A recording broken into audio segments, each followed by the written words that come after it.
my dear students, welcome to my channel Dikshit sir. I am Suraj Dikshit and we are going to read about unit measurement and dimension. My dear students, ये class 11th का second chapter है my dear students.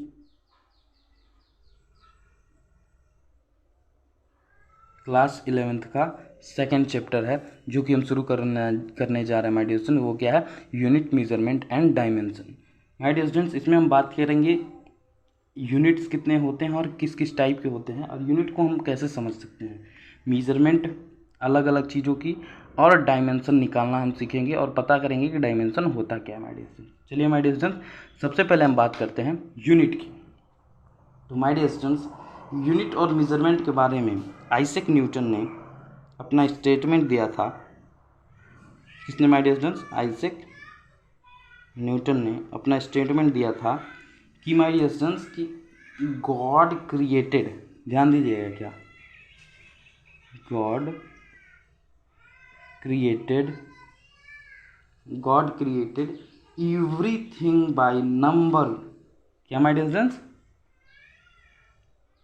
Everything किस चीज़ की भाई? By number. अब जरा सोचिए किस चीज़ से? By number. किस my dear students? Number, weight and measures. My dear students, ये था आइजैक न्यूटन का स्टेटमेंट जिसमें उन्होंने कहा था कि भगवान ने जो भी चीज़ बनाई है उसमें उन्होंने नंबर, वेट, ठीक है, और मीजर्स के थ्रू बनाई है इन सब चीज़ों को. तो माय डियर स्टूडेंट्स, इतना समझिएगा कि यूनिट क्या होता है. किसी भी चीज़ को डिटरमाइन करने के लिए हमें एक वैल्यूएबल थिंग चाहिए होती है. क्या चाहिए होती है? किसी भी चीज़ को डिफाइन करने के लिए हमें एक वैल्यूएबल थिंग चाहिए होती है जिसके अंदर उस चीज़ को हम डिनोट कर सके. तो उस चीज़ को क्या कह सकते हैं माय डियर स्टूडेंट्स? उस चीज़ को कहते हैं यूनिट और मेजरमेंट. और मेजरमेंट किसे कहते हैं इसे समझ लीजिए. किसे? मेजरमेंट. तो मेजरमेंट उसे कहते हैं माय डियर स्टूडेंट्स जिस चीज़ को यूज किया जा रहा हो यूनिट को बताने के लिए. किस चीज़ को? मेजरमेंट उसे कहते हैं यूनिट को बताने के लिए जिस चीज़ का यूज किया जा रहा हो. आप समझिएगा माय डियर स्टूडेंट्स, कुछ एग्जांपल्स के साथ हम बताते हैं आपको कि ये चीज़ होता क्या है. माय डियर स्टूडेंट्स, सपोज करिए आपको कुछ लेंथ दिया हुआ है, लेंथ, तो आप उसको कैसे नापेंगे, ठीक है. या फिर आपको मास दिया हुआ है, ठीक है माय डियर स्टूडेंट, या फिर आपको मास दिया हुआ है तो आप कैसे फाइंड करेंगे, ठीक है. इन सब चीज़ों के बारे में. क्या टाइम दिया हुआ हो, टेम्परेचर दिया हुआ हो,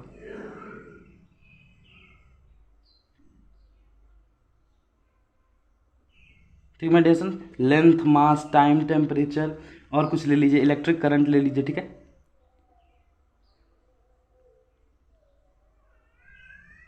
इलेक्ट्रिक करंट ले लीजिए my dear student. My dear student, अब बताइए कि आप इसे कैसे मापते हैं. ये सब क्या है? ये सब माय डियर स्टूडेंट यूनिट्स हैं या फिर मेजरमेंट है? बताइए क्या है? ये जितनी चीज़ें हैं ये यूनिट हैं या मेजरमेंट हैं? ये माय डियर स्टूडेंट्स मेजरमेंट हैं. क्या है? मेजरमेंट. इन चीज़ों की मेजरेबल वैल्यू फाइंड करनी है, ठीक है. तो आप देखना, लेंथ को किस में मापते हो? मीटर में, ठीक है. किसमें? मीटर में. ये क्या माय डियर स्टूडेंट्स की, इसकी क्या है? इसकी यूनिट है. लेंथ की यूनिट क्या है? ध्यान दीजिएगा, लेंथ की यूनिट क्या है? मीटर, ठीक है. मास का किलोग्राम, ठीक है. टाइम का सेकेंड, ठीक माय डियर स्टूडेंट्स. टेम्परेचर का केल्विन, केल्विन सेल्सियस का ही सारे इसके होते हैं, ठीक है. लेकिन मोस्टली लोग किससे लेते हैं? केल्विन को लेते हैं, ठीक है, केल्विन. और इलेक्ट्रिक करंट का माय डियर स्टूडेंट्स एम्पियर, इसे आपने क्लास 10th में पढ़ा होगा, एम्पियर, ठीक है. तो देखिए इसमें इन सब मेजरमेंट की यूनिट को हमने क्या किया? फाइंड किया. क्यों फाइंड किया माय डियर स्टूडेंट? मान लीजिए एक वायर है.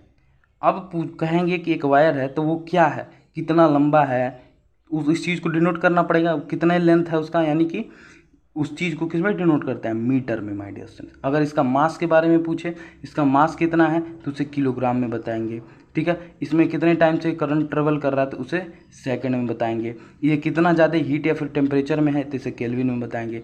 इसमें इलेक्ट्रिक करंट जो फ्लो हो रहा है वो कितना है तो उसे एम्पियर में बताएंगे। ठीक माय डियर स्टूडेंट्स, ऐसा करके हम क्या करते हैं, बतलाते हैं कि यूनिट और मेजरमेंट क्या होता है। इतना समझ में आ गया माय डियर स्टूडेंट्स कि यूनिट क्या होता है और मेजरमेंट क्या होता है, या इतना क्लियर हो गया माय डियर स्टूडेंट्स।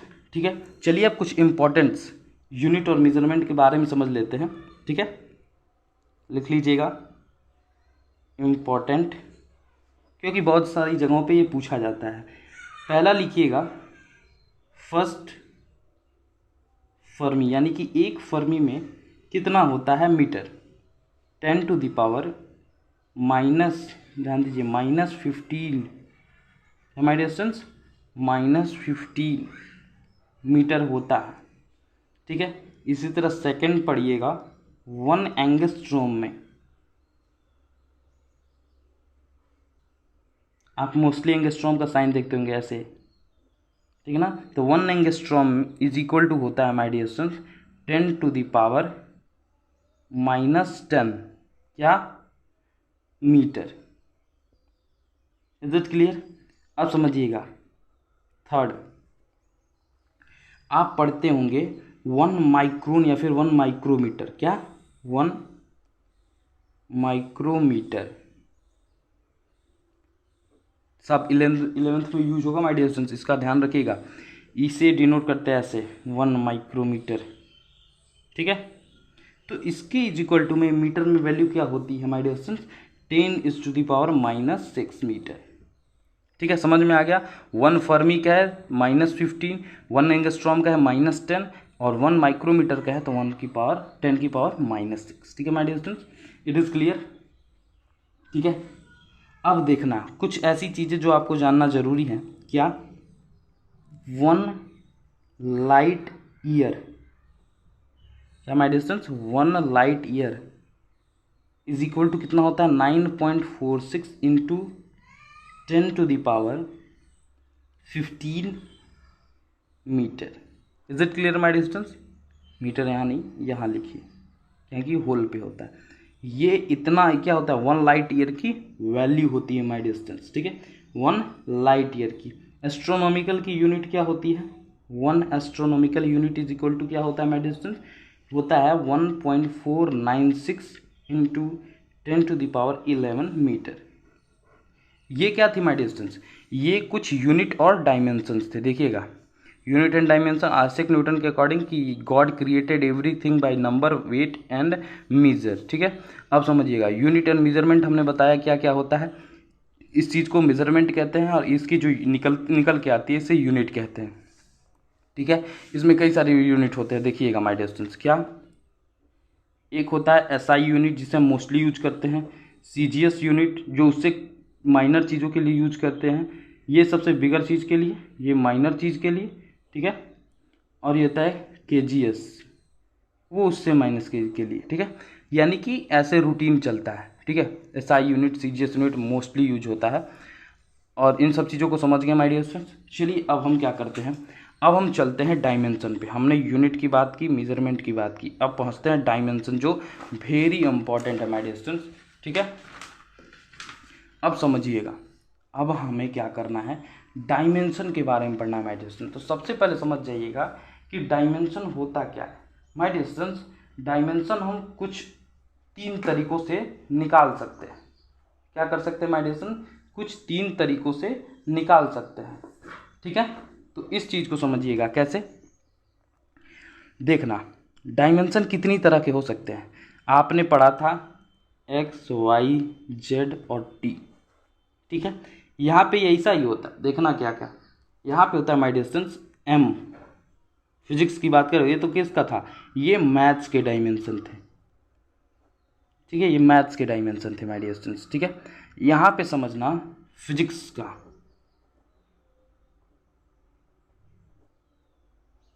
फिजिक्स के डायमेंशन के बारे में समझना माय डियर स्टूडेंट्स। पहला होता है एम, एम फॉर मास। किसी चीज का क्या होगा सबसे जरूरी, उसका मास होगा। ठीक है, मास। फिर my dear students L, L for देखना माय डिस्टेंस लेंथ होता है। लेंथ से एरिया भी फाइंड हो सकती है। Length is most important. ठीक है, क्या क्या इंपॉर्टेंट है? मास, लेंथ। अब समझना मतलब कौन सी ऐसी चीज़ें हों जिनके थ्रू हम उस वैल्यू में कुछ भी फाइंड कर सकते हो। ठीक है, तो एम एल, अब बचा क्या? T. M L T, T क्या है? टाइम है हमारे स्टूडेंट्स। ठीक है, टाइम। इन तीनों के थ्रू, ठीक है, होती तो और हैं, जैसे थीटा होता है, ठीक है, ये भी होता है, थीटा होता है, इसको फाइंड करना होता है क्या? एंगल के लिए। ठीक है, लेकिन मोस्टली हम क्या लेते हैं? तीन लेते हैं, एम एल टी, मास, लेंथ, टाइम। ठीक है माय डियर स्टूडेंट्स, जैसे में क्या करना है, अगर मान लीजिए सिंपल हमको एरिया निकालना है, क्या माय डियर स्टूडेंट्स? एरिया। तो एरिया इज इक्वल टू होता है my dear students length into breadth होता है। मान लीजिए किसी रेक्टेंगल का एरिया फाइंड कर रहे हैं तो वो होता है क्या है? Length into breadth. तो हम क्या करेंगे माय डियर स्टूडेंट्स? हम इसे फाइंड करेंगे तो क्या लिखेंगे? ये भी एक टाइप का लेंथ है, ये भी एक टाइप का लेंथ है। ठीक है, इसे कैपिटल एल लिखते हैं। क्या? Capital L. यानी कि एरिया क्या आ गया माय डियर स्टूडेंट्स? एरिया आ गया L2। ठीक है, तो इसे लिखेंगे कैसे? एरिया का डायमेंशन जब लिखेंगे तो लिखेंगे ऐसे ब्रैकेट में M0 L2 T0। ये 0 0 क्यों? क्योंकि इसका कुछ मास के बारे में हम बात नहीं किए, इसमें हमने टाइम के बारे में बात नहीं किया, तो ये दोनों 0 और L क्या है? 2, तो इसे क्या पढ़ेंगे? M0 L2 T0। ठीक है my dear students, that is for the area. चलिए माय डियर स्टूडेंट्स, इसी तरह हम समझते हैं, ये तो हमने एरिया का फाइंड कर लिया। अगर हमें वॉल्यूम का फाइंड करना हो,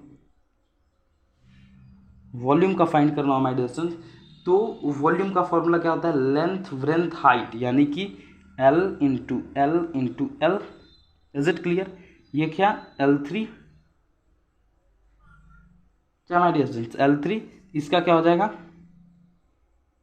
वॉल्यूम का M0 L3 T0। Is it clear? Is it clear my dear students? Area और वॉल्यूम दोनों का हमने निकाल लिया। क्या हमने दोनों का निकाल लिया?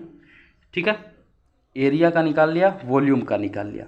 अब इस चीज़ को समझिएगा माय डियर स्टूडेंट्स, हम ये दो सिंपल चीज़ों के बारे में हमने फाइंड कर लिया। अब चलिए क्या करते हैं, हम फाइंड करते हैं फोर्स के बारे में। फोर्स का यूनिट क्या होता है? ठीक है, तो सबसे पहले फोर्स का एक सिंपल फॉर्मूला बताइए। सबसे सिंपल फॉर्मूला है फोर्स का मास इंटू एक्सीलरेशन। ठीक है my dear students, mass into acceleration. Is it clear? तो हम क्या करते हैं माय डियर स्टूडेंट्स, सबसे पहले क्या करते हैं, इसको फाइंड करते हैं। किस चीज़ को? फोर्स को।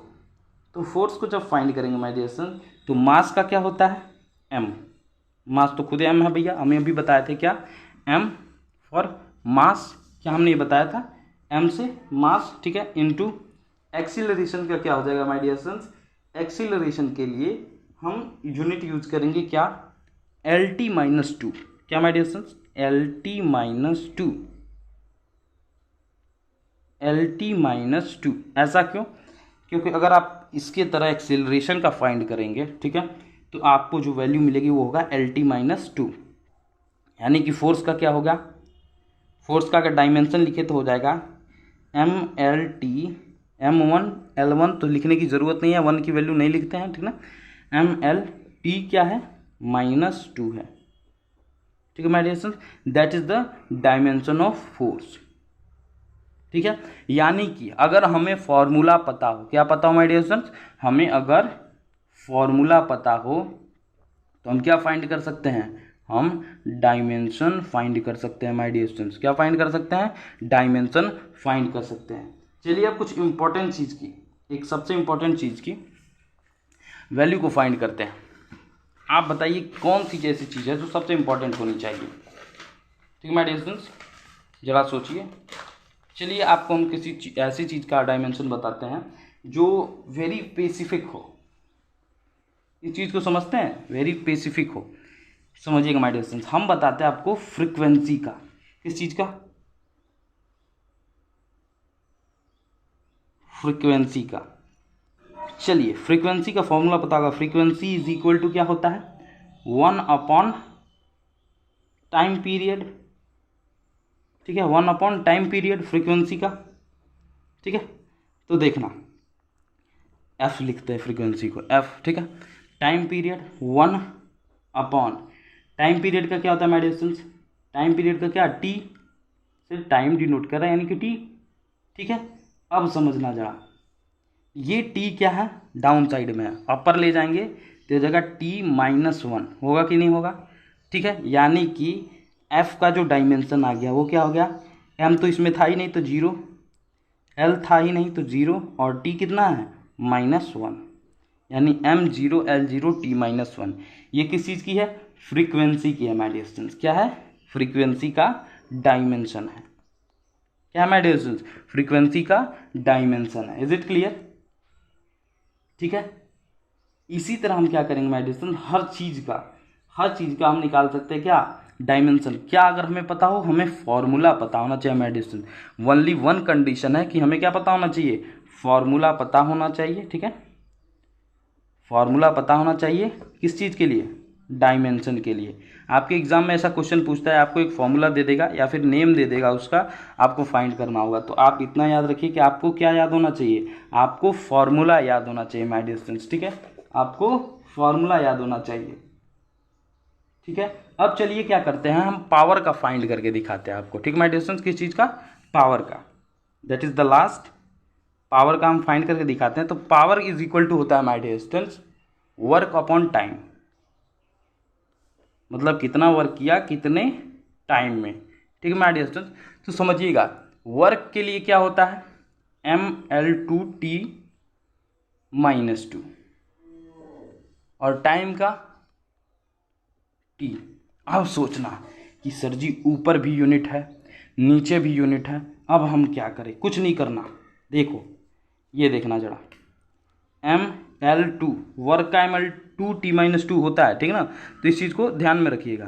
तो ये ऐसे ही लिख दीजिए। अब लिखना T, ये T-2 है ना, ये T अपॉन में है, तो ये अगर ऊपर आएगा माय डियर स्टूडेंट्स तो -1 हो जाएगा, यानी कि mL2T-3, या mL2T-3, that is the our answer. किसका, यानी कि पावर का जो माय डियर स्टूडेंट्स क्या है, पावर का डायमेंशन है वो क्या है, mL2T-3। Is it clear my dear students, ठीक है। तो ये था आपका चैप्टर यूनिट एंड डायमेंशन, ठीक है। इसे मेजरमेंट भी कहते हैं, यूनिट, डायमेंशन और मेजरमेंट, ठीक है। तो माय डियर स्टूडेंट्स ये आपका कंप्लीटेड हो गया है, ठीक है। मिलते हैं नेक्स्ट वीडियो और नेक्स्ट लेक्चर में, ठीक है माय डियर स्टूडेंट्स। जय हिंद, जय Bharat. Please like share and subscribe my channel Dixit sir.